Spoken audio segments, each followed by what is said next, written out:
Olá, Deus abençoe a todos vocês.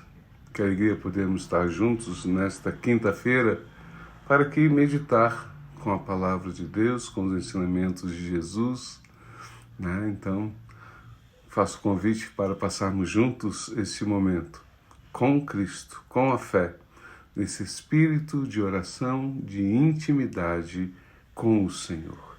Em nome do Pai, e do Filho e do Espírito Santo, diga assim: Senhor Jesus, eu quero abrir o meu coração para receber a sua graça, as suas verdades. Quero acolher na minha vida, Senhor, o que tens para mim. Quero poder produzir os frutos de santidade que tanto preciso. Mas pequeno sou, nada posso, sem o seu favor, sem a sua graça. Por isso eu te peço, Senhor, humildemente, dai-me, Senhor, a sua bênção, dai-me, Senhor, a tua luz. Amém. Muito bem, queridos irmãos, estamos diante do Evangelho, Marcos, nessa continuidade, né?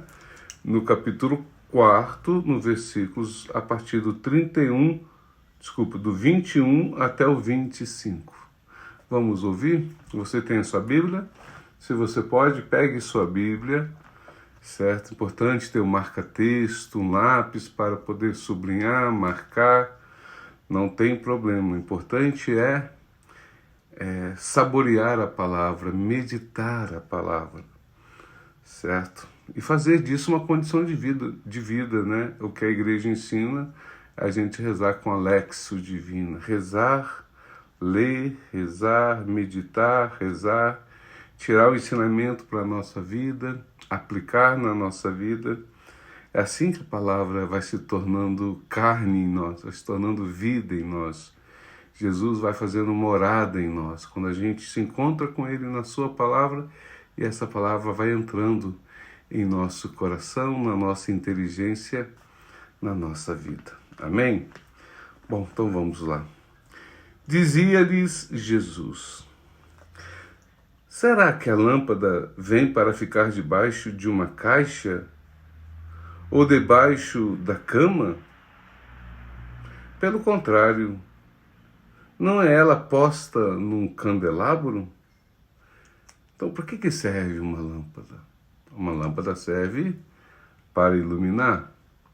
E, portanto, quanto mais alta ela ficar, mais alcance da luz ela terá.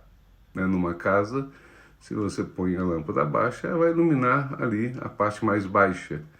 Agora, se você põe ela na parede, já ilumina, bem mais. Agora, se você põe ela no teto, certo? Se for uma lâmpada mais forte, claro que ela vai iluminar, bem iluminado, toda aquela área daquela casa. E, portanto, a lâmpada serve, e ela não tem sentido ela ficar dentro de uma caixa fechada, ela tem que ser posta, e mesmo ligada, não tem sentido ficar no local onde ela não consegue emitir a luz. A lâmpada foi feita para iluminar, e o local que ela deve ser colocada é o local aonde ela possa iluminar, não é verdade?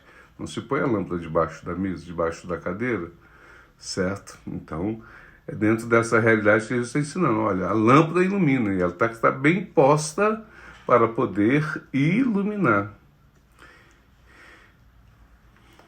É claro que Jesus aqui não está falando de lâmpada propriamente dito, uma metáfora para falar da fé, né?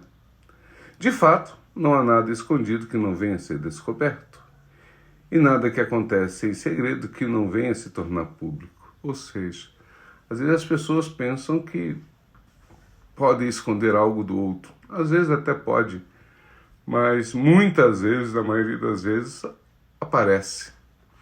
A mentira tem perna curta, né? Então, de alguma forma aparece. Agora, até a não ser por um ato de loucura, você nunca consegue esconder de si mesmo aquilo que fez. Seja pelo lado positivo ou pelo lado negativo, porque a nossa consciência está ali. diante da realidade. Eu sei o bem que fiz, ou eu sei o mal que eu fiz. Ok, mas e para Deus? Deus está dizendo, tudo será revelado. Tudo é conhecido de Deus. Não adianta querer viver uma hipocrisia de me mostrar para os outros como uma pessoa boa, sendo que não sou. Uma pessoa pura, mas no escondido, né? De quem que eu estou escondendo isso? De mim mesmo? Qual seria o sentido de Deus, do outro? Mas será que valeria a pena? E que situação é essa onde eu apresento uma hipocrisia, né, de ostentar uma imagem de algo que eu não sou, de uma pessoa que eu não sou, de uma pureza que não tenho? Estão entendendo? Então tudo se torna manifesto diante de Deus. Deus sabe tudo. Deus vê tudo, Deus conhece tudo e Deus sonda o nosso coração. Obviamente que Ele sonda com compaixão, com amor, com benevolência. Mas a sua misericórdia se dá à alma que busca a mudança da vida. Certo? Então, fiquemos atentos, porque Deus sabe de tudo e tudo se tornará manifesto. Não há nada que fique escondido. Deus conhece não somente o que a gente faz, mas inclusive até mesmo as intenções que nós temos. E seguindo aqui, neste versículo 24, Jesus dizia-lhes, considerai bem o que ouvis. Então Jesus está dizendo, preste atenção, isso aqui é muito importante. A medida com que usardes para medir os outros, também servirá para vós. Com a medida em que medirdes, também serei medido. E vos será acrescentado ainda mais. Ou seja, né? Então, se eu sou amoroso, Deus será amoroso comigo. Se eu sou misericordioso com o irmão, benevolente, Deus será benevolente comigo. Né? Se eu faço bem, Deus agirá comigo com misericórdia. Todavia, se eu não sou, né, com a mesma medida que medides.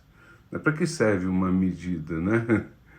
Certo? Para mostrar ali a quantidade de coisas que tem naquela embalagem. Certo? Então, estou medindo. Então, ok, aqui tem 1 quilo, estou te vendendo 1 quilo deste produto. Então, dessa forma, se a minha medida está certa, Deus será correto comigo. Agora, se a minha medida é fraudulenta, certo? Como eu vi esses dias atrás, um posto de gasolina, onde o cara lá, o inspetor, né, foi no posto e chegou lá com uma vasilha exata de 20 litros, né, e pediu para ele pôr 20 litros na bomba. E o cara ligou lá 20 litros e pôs. E na verdade não tinha 20 litros, tinha 16 litros. Olha que diferença.